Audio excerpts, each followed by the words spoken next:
Imagine living in a world where one glance from a stranger, one text message, one missed opportunity has the power to control how you feel, your joy, your peace, your entire day hijacked by something outside of you, and the worst part, you have gotten so used to it. Don't even notice it anymore. You are not broken, you are just not free yet. Most people live inside a prison they can't see. They fight invisible battles, trying to control what people think, avoid pain, and outrun failure.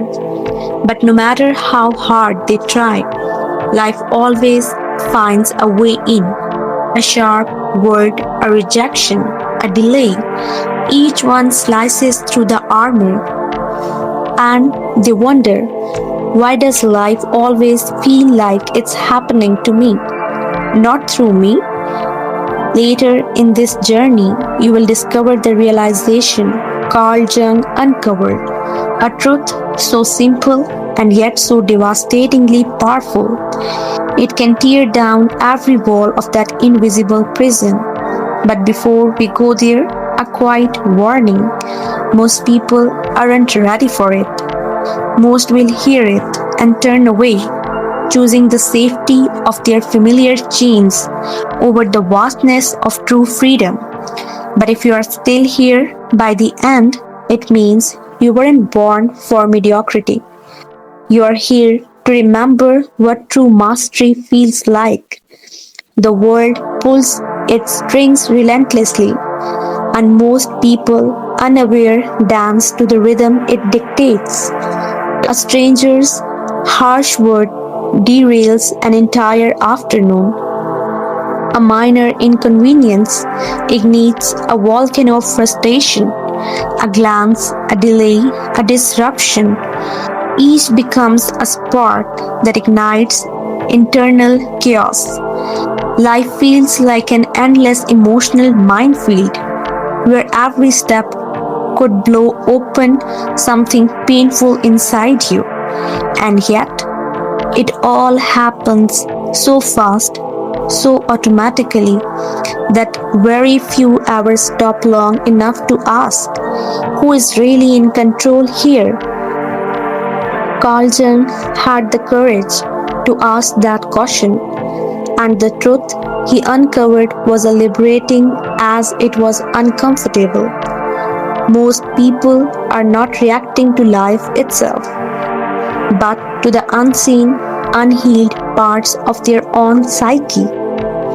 Every insult that stings, every failure that bruises, every rejection that sends you spiraling into self doubt. They aren't intrusions from the outside, they are revelations, messages pointing inward, mirrors reflecting wounds that still live in the shadows of the self.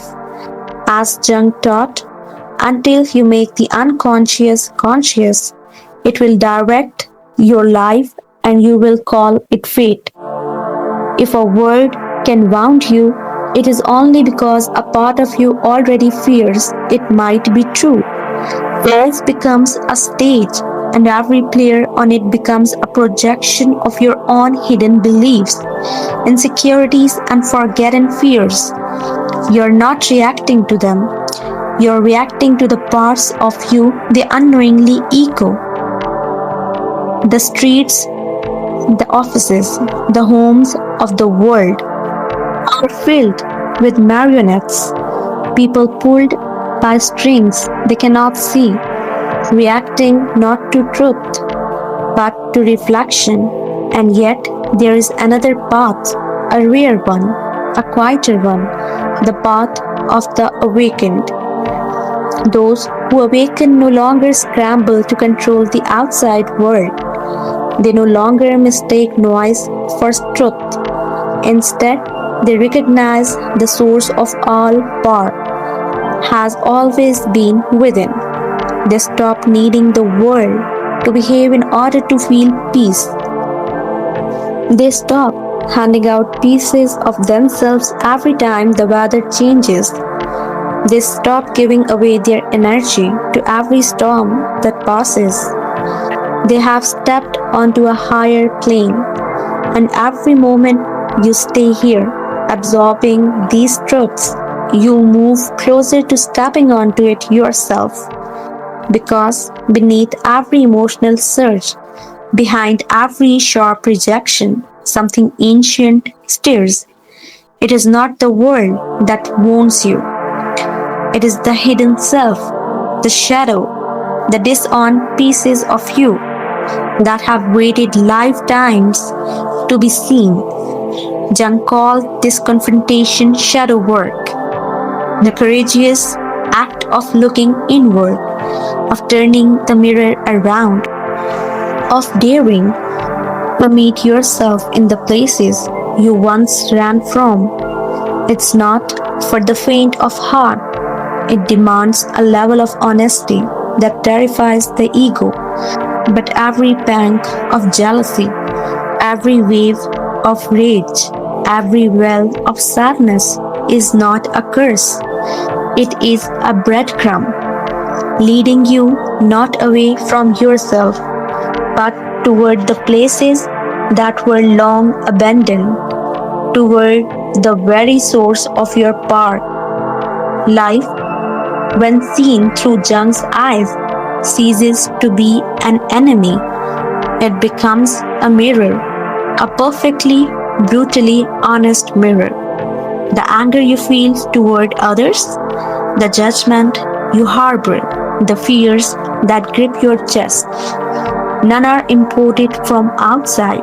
They are internal weather systems. The storm is not around you, it's within.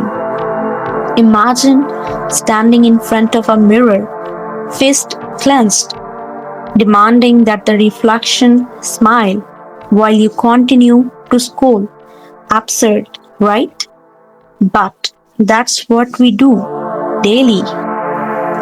We rage against the world, blaming it for our discomfort, our disappointment, our despair, never realizing that the turbulence we feel has been echoing from our own mind all along. And here's where it gets even deeper. Mastering the mirror is not just a psychological trick, it's the foundation of emotional sovereignty. Most refuse to look, and so they remain shackled, forced to relive the same painful lessons, just wearing different disguises, different places, different places, the same patterns.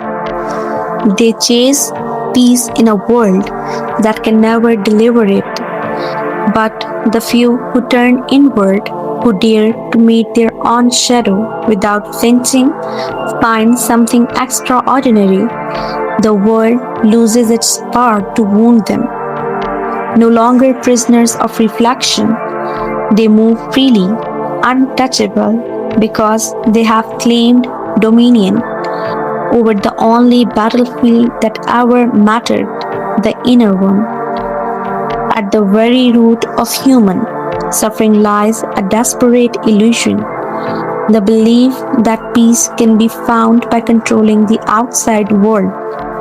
People spend their lives trying to manage circumstances, manipulate perceptions, and prevent the unpredictable. But the more they grip, the more life slips through their hands. It's like a man standing at the ocean's edge, fist clenched, screaming at the tide to stop rising. The sea doesn't hear him. It moves by its own laws, just like life. Jung saw through this with stunning clarity. Events, he thought, are inherently neutral. They have no built-in meaning. It's the mind that assigns meaning based on its hidden beliefs, old narratives, and buried fears. Two people can endure the same breakup, the same failure, the same betrayal, and yet live in completely different realities. One collapses, convinced life is against them.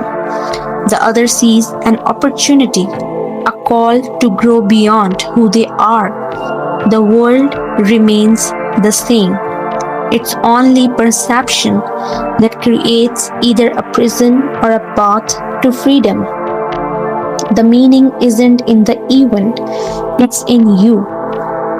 Picture again the man at the tide, exhausted, bitter, blaming the ocean. Now picture another standing in the same waves, but watching, listening, learning. He lets the current carry him to new shores. The sea hasn't changed, only the response has. Jung's insight is not philosophy, it's liberation. When you stop trying to master life and begin mastering the lens through which you view it, everything changes. The chaos becomes choreography. The storm becomes symphony. And soon you will see exactly why those who cling to control stay trapped, while those who surrender perception rise. Now, let's be clear. True mastery doesn't mean suppressing emotions. It doesn't mean withdrawing from life. It doesn't mean pretending everything is fine. No mastery is found in the sacred space between experience and reaction. A space so vast, so quiet, and so powerful that once you discover it, the world can never own you again. Jung understood that storms will always come. People will criticize. Circumstances will shift. Life will fail to meet expectations. But the awakened no longer try to stop the storm. They become the sky, vast, immovable, untouched by what passes through it. He also understood the strings that attach you to suffering, the need to be liked, the need to succeed, the need to be seen as enough. These are the hooks that give the world control. Cut them, and what remains is untouchable. You are not your pain. You are not the stories others tell you about you. You are the sky, open, infinite, always whole. And here's the paradox. The moment you stop chasing approval, it finds you. The second you stop fearing failure, doors open. When you surrender your grip, the current carries you further than your plans ever could. Detachment is not indifference, it's power, it's presence, it's moving through life fully alive, but not owned by it. Mastering detachment isn't a one-time realization, it's a discipline, a daily devotion, and once the illusion of control fades and emotional hooks are loosened, a new challenge appears. How do you stay free when life keeps testing you? The answer is simple, but not easy. Real-time self-awareness. When you detach from control, you unlock influence. When you stop chasing validation, respect arrives. When you stop fearing the tides, they carry you. You were never here to be controlled. You were here to create, not a puppet, but the hand that pulls the strings. If this message resonated with you, it means you are ready. Ready to stop fighting the storm and become the sky. Share this with someone still lost in their reflection. Leave a comment below. I choose freedom. And if you want to go deeper, subscribe. There is more waiting for you within, because you were never broken. You were just not free.